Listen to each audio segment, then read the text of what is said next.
¿Qué tal, amigas y amigos? Sean bienvenidos. Esto es 60 Minutos con José Luis Yepes, su cita del fin de semana por Promar Televisión. Recuerden que luego estos programas los subimos a nuestro canal de YouTube, José Luis Yepes Rodríguez. Estamos en los espacios de la librería El Clip porque teníamos que hablar entre libros con una historiadora, y no es cualquier historiadora, es una referente en el área.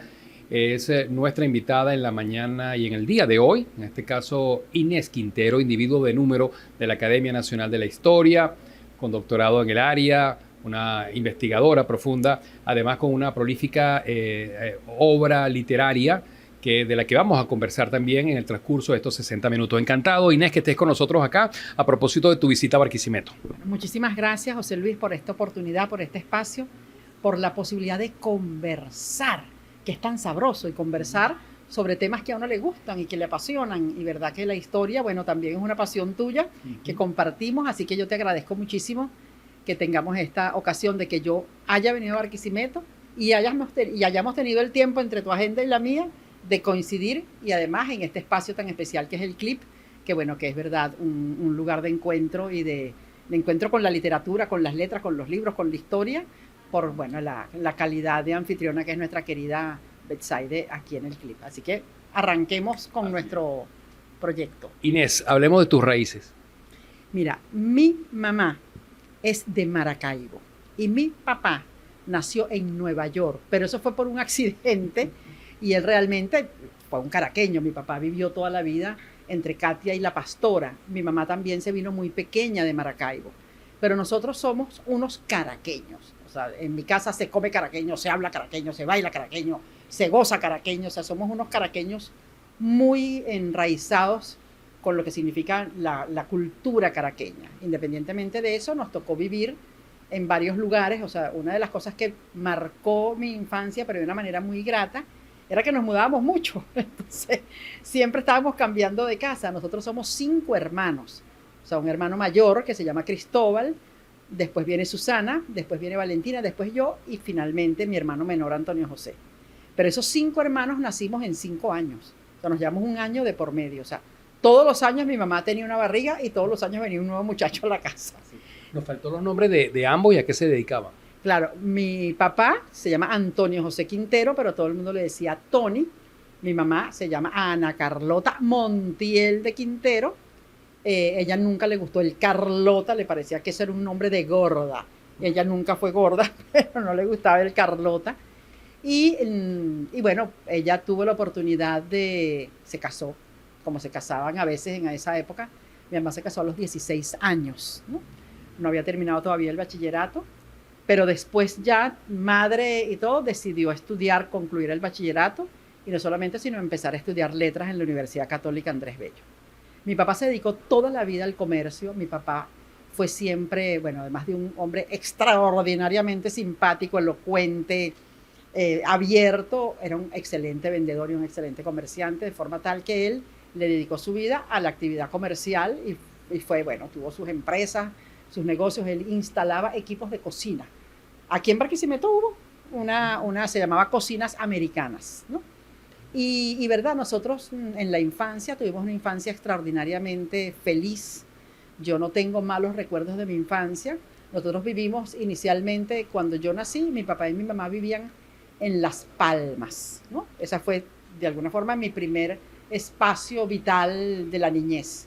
Después de Las Palmas nos mudamos a Los Teques, y en Los Teques vivimos varios años en una casa que era como campestre, con animales, con vacas, con perros, con una casa muy sabrosa. De Los Teques nos mudamos a Vistalegre, de Vistalegre nos mudamos a Chuao, de Chuao de Chuao a la Florida, ¿no?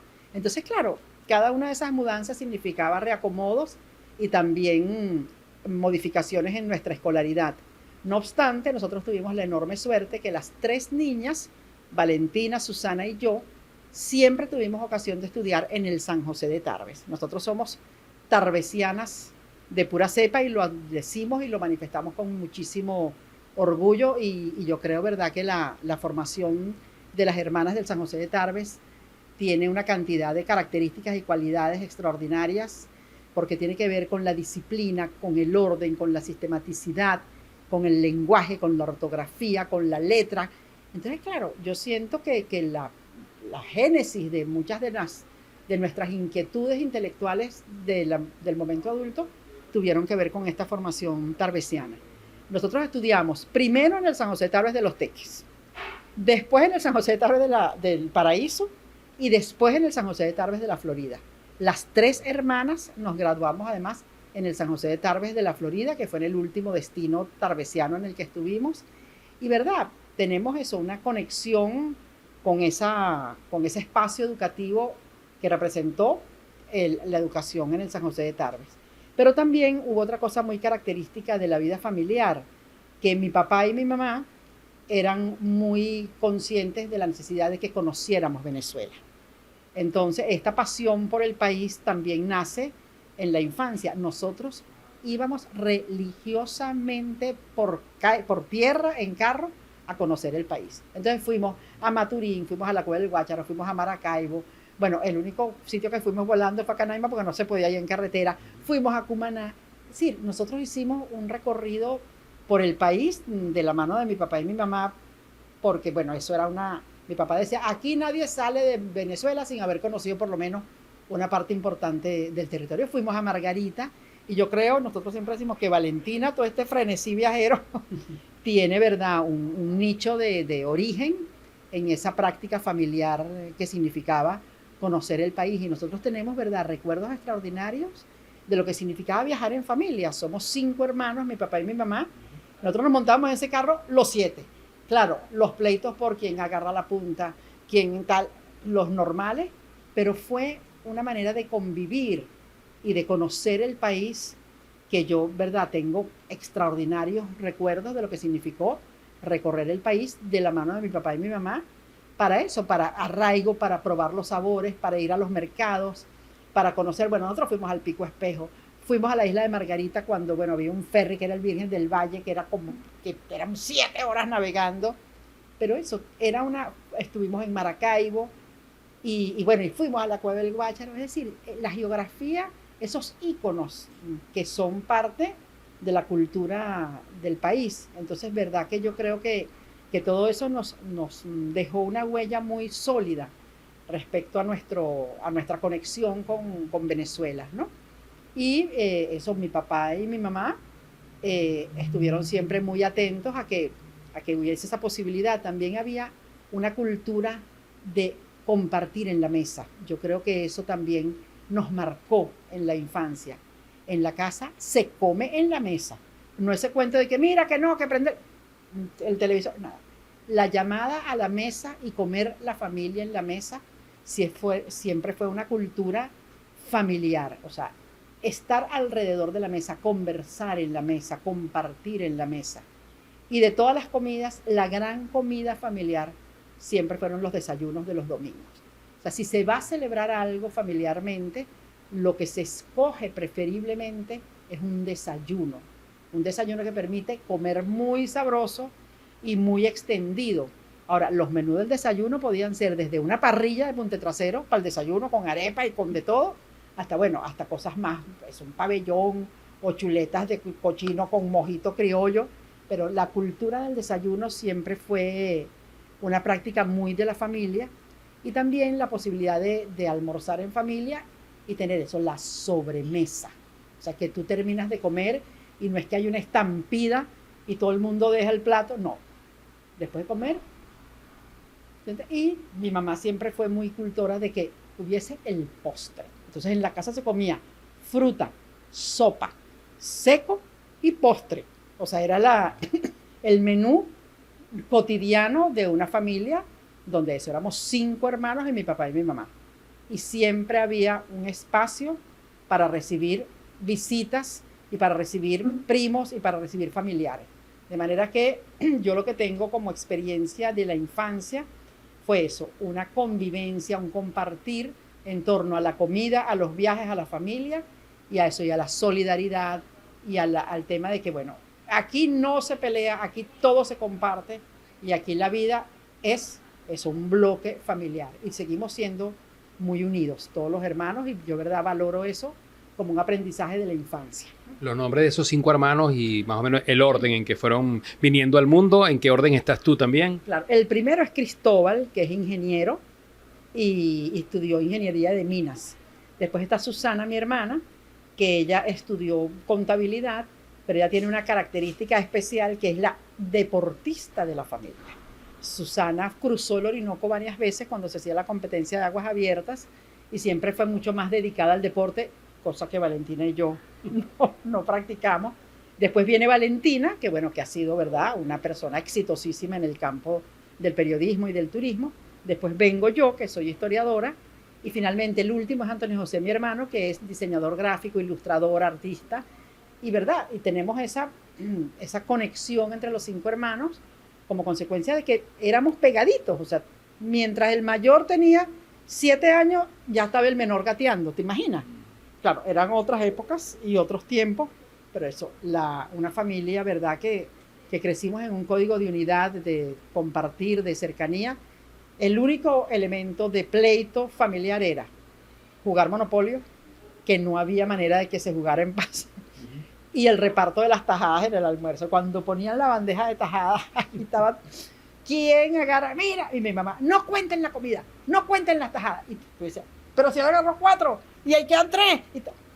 Los motivos de discordia tenían que ver eso, con el reparto de las tajadas y bueno, y los pleitos del Monopolio. Pero en general fuimos eso, unos hermanos que seguimos siendo profundamente unidos y donde tenemos ese recuerdo de lo que significó la familia como una unidad de convivencia, de compartir, de viajar, de disfrutar, de comer sabroso, porque eso era la cultura familiar. Y bueno, tenemos que hacer una pausa en esta conversación que tenemos con Inés Quintero, así que en breve, con mucho más de 60 minutos con José Luis Yepes.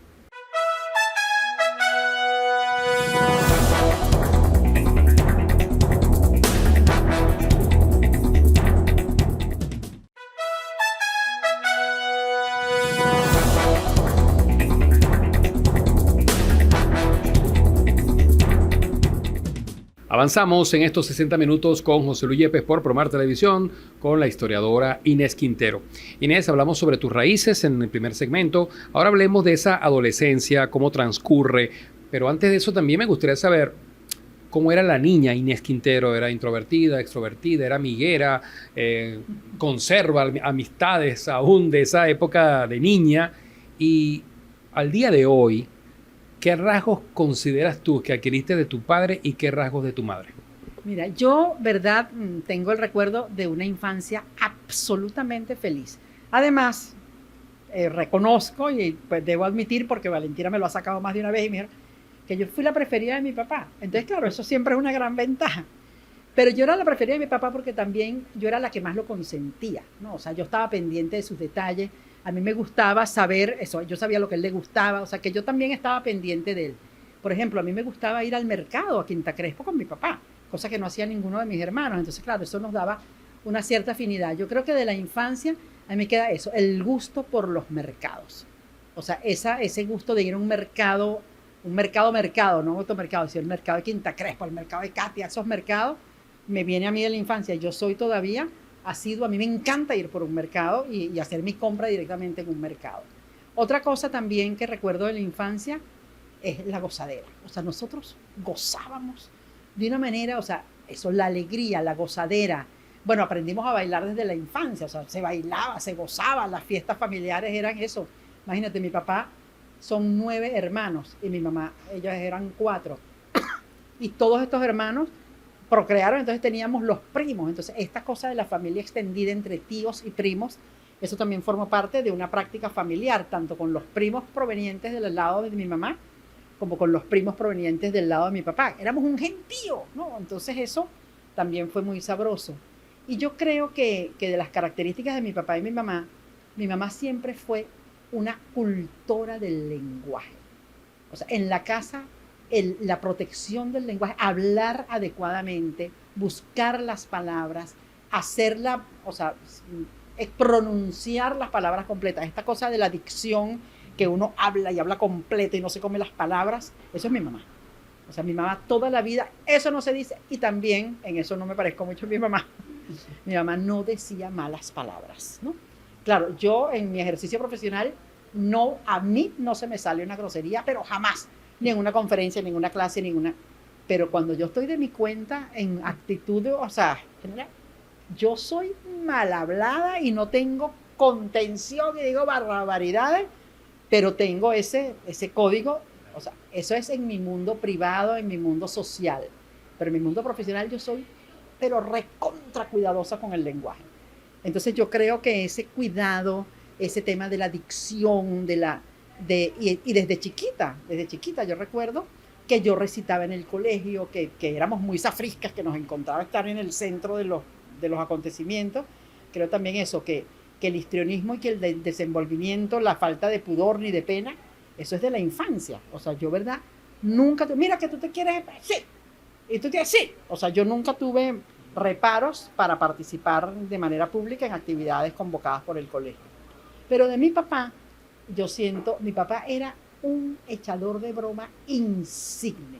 O sea, mi papá lo que más disfrutaba en la vida era buscar la manera de echarle una broma a alguien. O sea, él eso, buscaba la forma de, bueno, de echar un cuento, de buscarle la vuelta. O sea, era un echador de broma y un tipo extraordinariamente simpático, o sea, un gozón.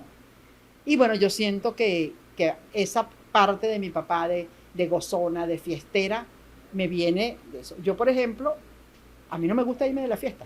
Yo estoy en una fiesta y a mí, y eso es de toda la vida, a mí me gusta quedarme hasta que se apagan las luces, se acabe el hielo y empiezan, bueno, ya.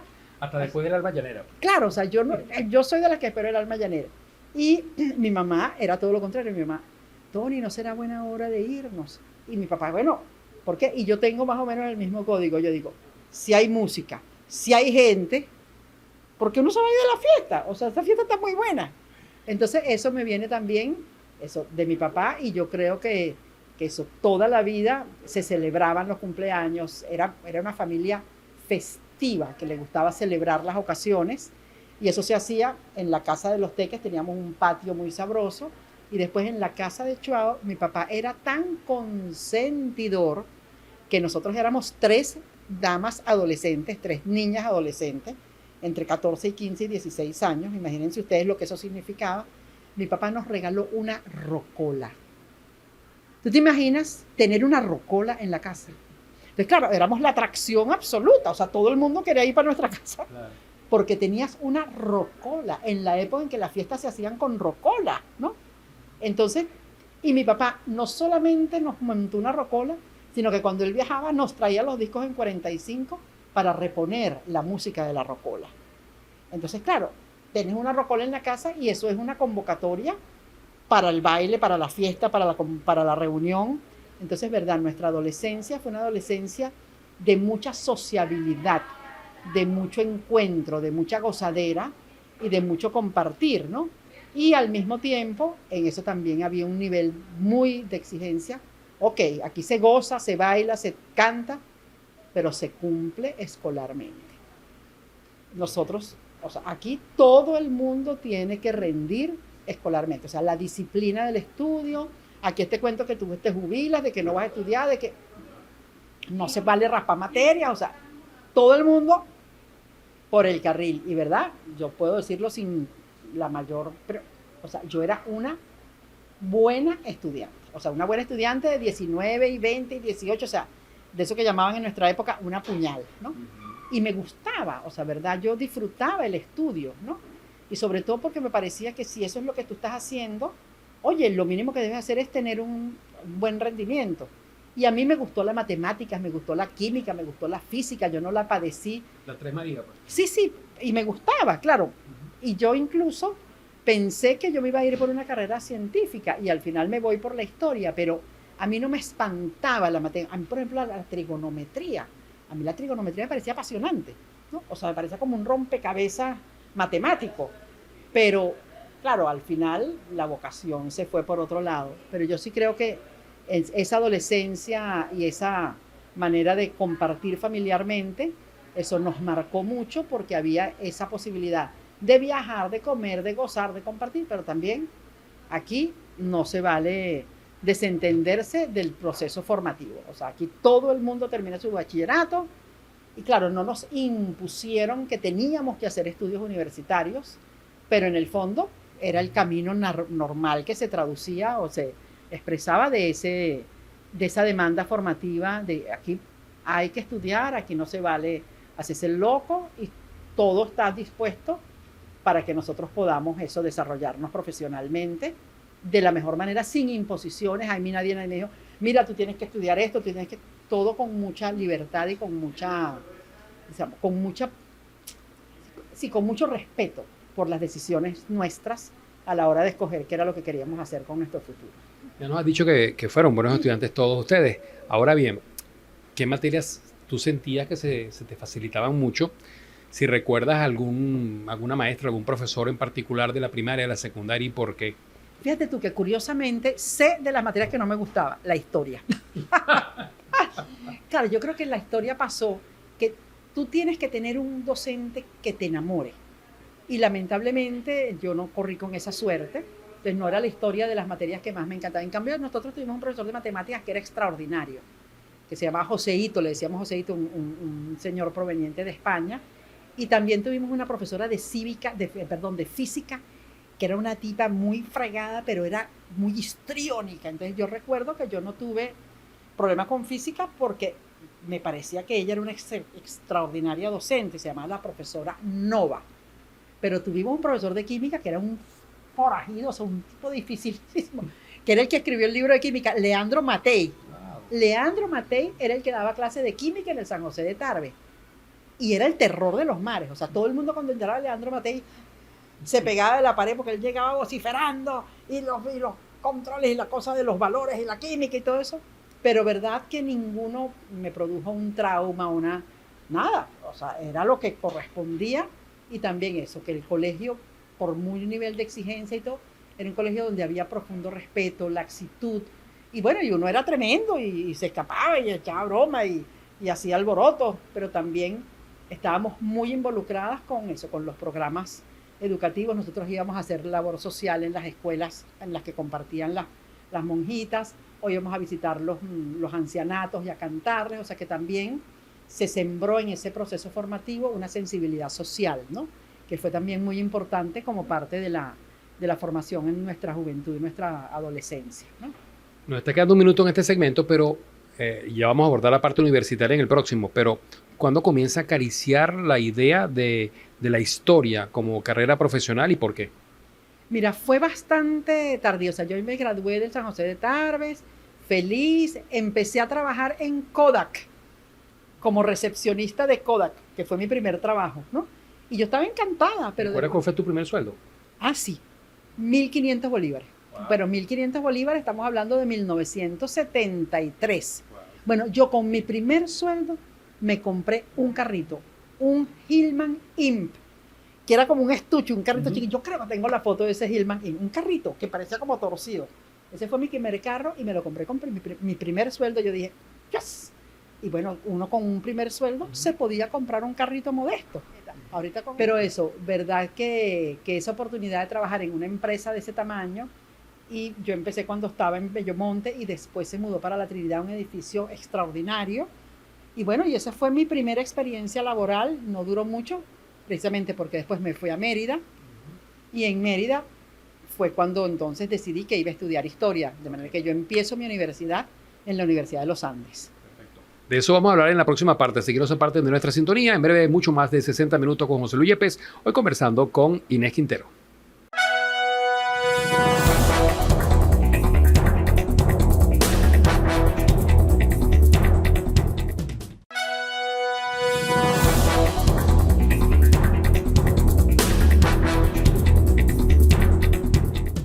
Avanzamos en 60 minutos con José Luis Yepes, hoy conversando con la historiadora Inés Quintero.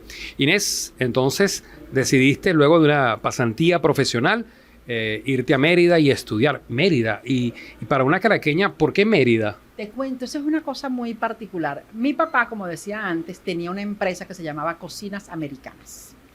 Y esas Cocinas Americanas tenía una agencia en Mérida, porque era como una especie de la beca Gran Mariscal de Ayacucho de la familia, que en Mérida el que quería estudiar en la universidad podía entonces compartir, trabajaba en Cocinas Americanas y estudiaba en la universidad. Entonces yo opté por esa opción que ofrecía la familia. Bueno, tú te puedes ir a Mérida, te encargas de la oficina y estudias. Entonces, bueno, era digamos, un código bien útil Entonces, eso fue lo que me condujo a Mérida, o sea, la posibilidad de trabajar en cocinas americanas y al mismo tiempo estudiar en la Universidad de los Andes. Y claro, cuando yo llego a la Universidad de los Andes, no tenía idea de qué quería estudiar. O sea, yo decía, bueno, yo voy a estudiar en la universidad, pero déjame ver primero qué voy a estudiar. Entonces yo me fui a la universidad para tratar de ver qué ofrecía la Universidad de los Andes, que ofrece todo, ¿no? O sea, era una universidad con cantidad de opciones. Entonces yo, por ejemplo, sabía que medicina no iba a estudiar, que arquitectura no iba a estudiar, que ingeniería no iba a estudiar, que geografía, yo sabía lo que no iba a estudiar. Entonces yo fui como descartando todo lo que bajo ningún concepto yo iba a estudiar y me quedaron las humanidades. Me quedó historia, letras y educación, ¿no? O sea, al final, ¿verdad? Yo descarté todo y me decanté por la Facultad de Humanidades. Y cuando yo llegué a la Facultad de Humanidades, que me dijeron que educación era en la tarde, dije, no, yo no voy para la universidad en la tarde. Me flojera, o sea, cogí para la universidad en la tarde. Entonces me quedaban letras e historia que eran de mañana. Y yo dije, mira, la verdad es que yo siempre he sido una gran lectora. Yo no siento que estudiar letras vaya a ser un enriquecimiento de, bueno, de lo que ha sido mi inquietud literaria. Me voy por historia, ¿no? Total, que es una cosa distinta, nueva, quien quita, que me gusta. Mira, José Luis, yo entré a la Escuela de Historia de la Universidad de los Andes y el segundo día que yo estaba allí, eso fue amor a primera vista. Yo dije, esto es lo que yo quiero hacer, estudiar y dedicarme el resto de mi vida. Entonces fue verdad, como un descubrimiento, como un enamoramiento, como una intuición, como un entusiasmo, ¿no? Y verdad que para mí, o sea, yo por eso le tengo el cariño que le tengo a la Universidad de los Andes y siempre que voy para allá lo manifiesto, para mí el descubrimiento de la historia fue en la ULA. Y allí yo recuerdo a mis profesores Martín Cinetar, Julio Tallaferro, estaba Ana Rita Tiberi. O sea, ellos fueron quienes me abrieron la mirada hacia la historia y verdad, yo estudié allí solamente 2 semestres, ¿no? Porque después, me tocó irme para Caracas nuevamente y entré en la Central, ¿no? Y terminé mis estudios en la Central. Pero todo eso que representó el inicio de mi vocación de historiadora y la posibilidad de formarse en la Universidad de los Andes y de compartir, además, Mérida en esa época era una gozadera, ¿no? O sea, era, claro, una ciudad universitaria con una vida y con un ambiente. Además, entonces me metí también en política y en el movimiento de la universidad y estuve en la fundación de la Unión de Mujeres Universitarias. ¿Ya? Para mí aquello fue, ¿verdad?, una experiencia de vida que me enriqueció muchísimo. Entonces, claro, ya no podíamos seguir estando en Mérida y decidimos venirnos para Caracas. Y entonces dije, bueno, yo voy a seguir en Mérida, yo voy a seguir historia. Por suerte, la única universidad donde hay historia era en la ULA y en la Central, porque historia en ese momento no había en ninguna otra parte. Hicieron equivalencia. Y me hicieron mis equivalencias, además yo tenía todas mis notas chéveres y llegué y entonces seguí en la Universidad de Central y en ese momento era director de la escuela Manuel Caballero.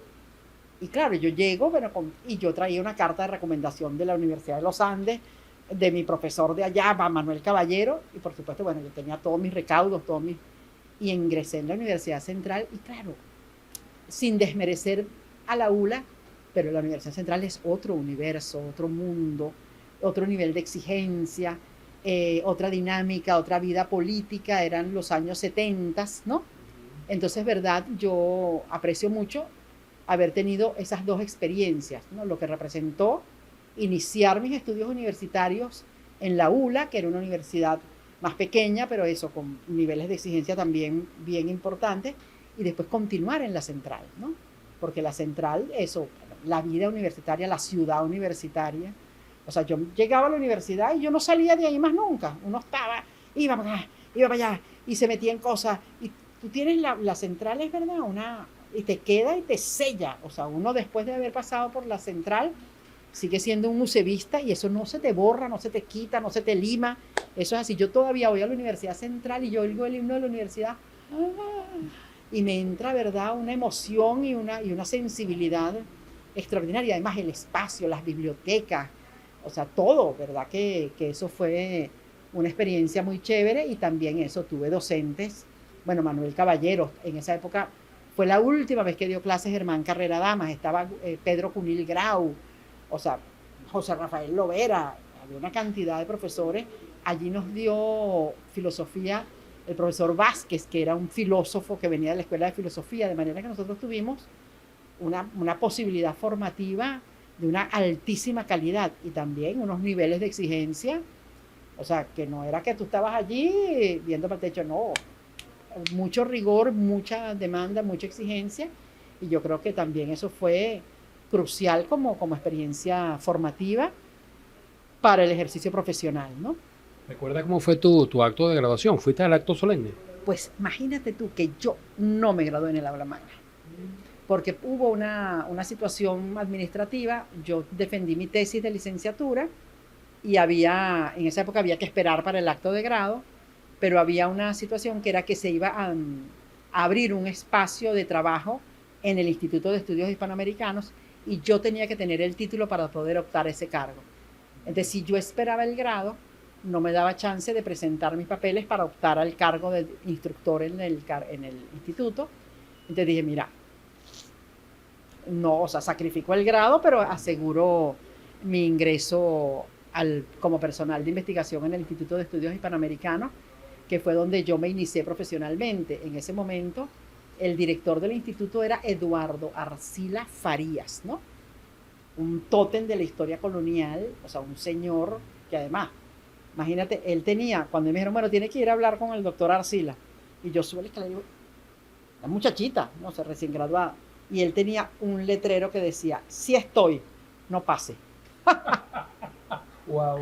Y entonces yo no sabía si tocar, entonces, no, pase, pero esa era la invitación del doctor Arcila, sí estoy, coma, no pase. Claro, y ahí yo tuve la oportunidad también de conocer a Manuel Rodríguez Campos. Allí fue donde yo entablé la extraordinaria amistad que tengo con Elías Pino Iturrieta, que somos, ¿verdad?, colegas entrañables, amigos, hermanos. Yo conozco a Elías Pino también en ese espacio, a la doctora Hermila Troconis de Veracochea.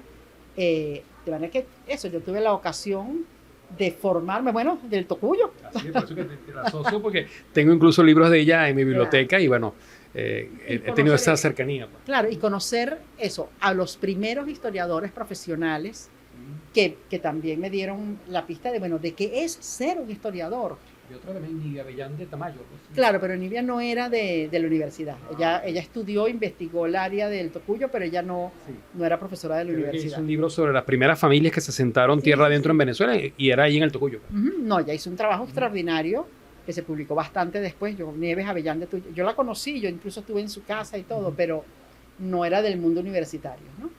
Y claro, eso me permitió a mí también conocer los niveles de exigencia de la investigación historiográfica. O sea, cuando tú estás con un personaje como Eduardo Arcila Farías o con una persona como Manuel Rodríguez Campos o como la propia Hermila, como Pedro, oye, ¿sabes lo que significa las demandas de la investigación? O sea, que eso no es soplayas de botella, sino que, eso es disciplina, trabajo. Mi primer encargo de investigación, cuando yo entré al Instituto de Estudios Hispanoamericanos, había un proyecto que era investigar el periodo de Castro y Gómez, ¿no? De Cipriano Castro y de Juan Vicente Gómez. Y había que ir al archivo histórico de Miraflores, que lo había fundado el doctor Ramos J. Velázquez, y que en ese momento la sede del archivo estaba en el Palacio de Miraflores. Yo me iba para el Palacio de Miraflores a meterme en el archivo histórico de Miraflores, a sacar documentación del periodo de Castro y de Gómez, a sacar cartas, telegramas, material, y a fotocopiar y a clasificar. Y esa fue, digamos, como mi primer plano de trabajar en investigación histórica, eso directamente con las fuentes del archivo histórico de Miraflores, o sea, los papeles de Gómez, los papeles de Castro, los papeles de sus ministros, y todo eso fue, verdad, también una experiencia, eso de echar los dientes en un archivo, porque un historiador que no se ensucia las manos en un archivo tiene la mitad del camino hecho. O sea, el historiador tiene que estar en el archivo, tiene que ir directamente a la fuente, conectarse con ese material, y de allí surgió, de esa experiencia, mi primer libro, que fue El ocaso de una estirpe, que es sobre el periodo de Cipriano Castro y lo que significó eso, el ocaso del caudillismo como sistema político en Venezuela, ¿no? Y eso fue gracias a toda la experiencia acumulada como parte de esa trayectoria de iniciarse uno en el área de la investigación. Bueno, ya vamos a seguir conversando con nuestra invitada especial y la historiadora Inés Quintero en 60 minutos con José Luis Yepes.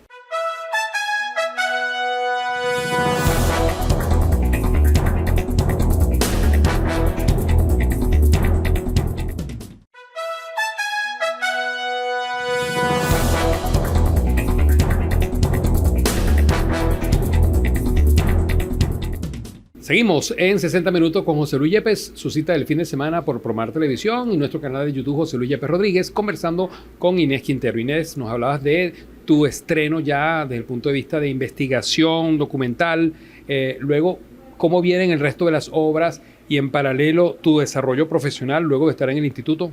Claro, yo tuve la enorme suerte, ¿verdad?, de tener la oportunidad de trabajar en el Instituto de Estudios Hispanoamericanos, que en la Universidad Central dependía de la Facultad de Humanidades, y te permitía desarrollarte como investigador. Verdaderamente que mi carrera profesional en la universidad no fue tanto como docente.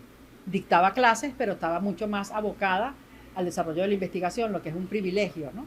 Entonces yo empecé efectivamente a trabajar el periodo de Cipriano Castro, tuve ese primer libro del ocaso de una estirpe, pero después fui como metiendo retroceso. Entonces, eso fue en el 89. En el 89 se publicó ese libro, ¿no? Y después me fui trabajando más bien el periodo de Guzmán Blanco, el siglo XIX, y me empezaron a interesar otros temas, y después también en retroceso me fui para la independencia, y ahí sí, ¡tac!, me pegué en la independencia. Entonces allí ya yo empecé a escribir, o sea, hice el libro de Antonio José de Sucre, ¿no? En el 2002, la conjura de los mantuanos. Claro, pero ese es posterior, o sea, el de Sucre es del 90, lo empiezo a escribir en el 95 porque era el bicentenario del nacimiento del mariscal de Ayacucho, entonces había la oportunidad de hacer una investigación sobre Sucre y la tuve ocasión de hacerla precisamente en esa oportunidad. Después hice eso, la conjura de los mantuanos. Allí descubro entonces yo al Marqués del Toro, entonces me anoto con hacer la biografía del Marqués del Toro, ¿no?, que es el libro del último marqués, ¿no? Ajá, que es del 2005. Claro, que es parte de mi tesis doctoral. Y posteriormente sigo trabajando con el proceso de la independencia, escribiendo muchos artículos, mucho material de reflexión sobre el tema del proceso político de la independencia, pero incluso antes del Marqués escribo La criolla principal, ¿no? Sí, en 2003. ¿no? Pero entonces, claro, ya yo me orienté más por el periodo de la independencia, pero en un sentido que era lo que me importaba, de desmitificar, de humanizar, de tratar de hacer un acercamiento menos dogmático, menos heroico, menos belicista, y más bien ir a la vida de estos personajes. Y por eso esta biografía de Sucre, biografía de María Antonia, biografía del Marqués del Toro, ¿no?, que son trabajos que van más a lo individual, a lo personal, a la experiencia de vida, ¿no? Y después, bueno, me meto nada más y nada menos que con Miranda, ¿no? Sí, 2006. En el 2006, ¿no? Y todo esto va a ir generando eso como una preocupación por también atender el tema de la mujer, ¿no? Y entonces, bueno, empiezo también a investigar el tema de la historia de las mujeres, ¿no? Y ya, si bien no son libros, escribo muchos artículos y coordino un libro que fue de historia de la mujer, que salió con la Fundación de los Trabajadores Petroleros de Venezuela, ¿no? Entonces así se fueron como perfilando e integrando muchos intereses. Por una parte la historia social, por otra parte la historia política, la historia de las mujeres, y sobre todo empezó a surgir una enorme preocupación por comunicar, por tratar de que la historia no quede detrás del anaquel del libro, sino que tú tengas la ocasión de que esa historia trascienda, ¿no? Y de allí también viene, es un esfuerzo por escribir no solamente en código profesional, sino en código divulgativo, pero sin sacrificar el rigor de la investigación. Entonces, claro, se conocen mucho más mis libros, pero yo tengo una catajarra de artículos publicados en revistas arbitradas, en revistas científicas, que tienen eso, el sello de lo que demanda una investigación de carácter profesional en el código académico, pero al mismo tiempo compartir ese rigor y esa experiencia con esta manera de comunicar, que es una manera más próxima, más cercana, más humanizada, que implica que la gente se apropie de esa historia, que se incorpore, que le despierte curiosidad, que se involucre, ¿no? Y creo que eso ha marcado mucho la experiencia de lo que ha significado esta etapa. Y en el camino de ese periodo, en el 2005, tuve, ¿verdad?, la maravillosa alegría y el privilegio de haber sido elegida miembro de número de la Academia Nacional de la Historia, que verdad que es como... ¿Cómo te enteraste? ¿Y qué significó para ti? No, eso, porque eso te postulan y cuando te postulan tú tienes que aceptar la postulación, de manera que no es una sorpresa. Claro, Okay. la sorpresa tiene que ver cuando te llaman, mira, te vamos a postular, acepta. ¿Cómo no? Y también fue muy satisfactorio que quien me propuso para que yo fuese miembro de número de la academia fue el doctor Ramón J. Velázquez. Entonces te puedes imaginar... Claro, palabras mayores. Claro, y el jefe de campaña, o sea, una campaña que promueve el viejo Velázquez, no había manera de perderla. Entonces, pero verdad, fue muy bonito porque él fue uno de los principales promotores y también fue muy bonito y muy grato que la directora en ese momento era Hermila Troconis de Veracoechea. Entonces que yo ingresé en un momento en el que la directora de la Academia Nacional de la Historia por primera vez era una mujer. Y yo tuve además también la enorme dicha de haber sido la segunda mujer en dirigir la Academia Nacional de la Historia. Entonces, claro, eso te dice también las transformaciones que van ocurriendo en el mundo profesional, del protagonismo femenino en campos donde era impensable que estuviesen las mujeres. O sea, la doctora Hermila fue la segunda mujer en ingresar a la Academia Nacional de la Historia. La primera ingresó en la década del 40 y ella ingresó en la década del 70. O sea, hubo 30 años donde simplemente... Y después que ella ingresó, es que empezó medianamente a abrirse el espacio para que las mujeres fuesen miembros de la academia. Ahora les puedo decir que la directiva de la academia somos 7, de las cuales 6 somos mujeres. O sea, que ha cambiado el signo de la historia en términos de presencia femenina. Pero yo sí creo que haber ingresado a la Academia Nacional de la Historia fue un espaldarazo, no tanto a mí como individuo, sino a la historiografía que se estaba empezando a hacer en Venezuela, una historiografía distinta, más comprometida, más crítica, más humana. Y yo creo que más cercanos. con personajes más cercanos y sobre todo eso, escrito de una manera menos rígida, más con el espíritu de comunicar, ¿no? Ojo, sin sacrificar digamos, la rigurosidad de la investigación científica que soporta eso que se está escribiendo, ¿no? Absolutamente. O sea, aquí, o sea, verdad, y yo por eso digo, no es cuento, es historia, porque lo que está en mis libros no es simplemente un relato amable, es un relato que tiene un soporte heurístico, documental, profundo, pero, o sea, destilado para que pueda ser leído por cualquier persona. Otra cosa de la que yo resalto de ti, Inés, es que has roto paradigmas. Has sido pionera en muchas cosas, entre ellas esta forma de contar la historia, el de presentarla en micros radiales, conociendo la penetración que ha tenido históricamente la radio en Venezuela y lo que ha significado para masificar la difusión del contenido histórico. Y luego también el tema de ahora abordar que si el podcast con personajes como Laureano Márquez, por ejemplo. Entonces, esa mezcla de historiadora y comunicadora con politólogo, que además es un excelente humorista. De verdad que creo que estás abriendo caminos y estás mostrándole a una nueva generación que hay otras formas de contar la historia. Totalmente. Yo estoy convencida, ¿verdad?, que el rigor de la investigación le corresponde a los historiadores y nosotros no podemos renunciar a eso. Pero también es responsabilidad de nosotros comunicar los resultados de nuestra investigación. Y todos los espacios son válidos. Yo creo que si se hace con seriedad, si se hace con responsabilidad, yo tengo mi Instagram, que solo comparto contenido histórico en el Instagram, que se llama Inés Quintero M, @Inés Quintero M. Tengo ahorita esta experiencia del podcast con Laureano Márquez, que ha sido, ¿verdad?, una experiencia extraordinaria, que se llama ¿Qué fue lo que pasó? Y se puede ver en YouTube. Y claro, y ya no hago radio, pero para mí la posibilidad de comunicar a través del Instagram es una manera de reproducir lo que pude hacer en la radio. Y yo creo que para mí la gran satisfacción que hay de todo este esfuerzo es llegarle a los jóvenes. Para mí, ¿verdad?, que algún joven se me acerque y me diga, profesora, yo escuché, profesora, que me consulten, que me pregunten, que se comuniquen conmigo a través del Instagram o que me escriban. Mira, para mí, uno dice, se hizo la tarea, o sea, se hizo el trabajo que había que hacer y eso es lo que yo más valoro. O sea, para mí, la valoración de mi trabajo historiográfico no es que los libros se vendan, no, llegarle a la gente y que la gente sienta que allá hay un mensaje que les pertenece y que representa un contenido que tiene un valor.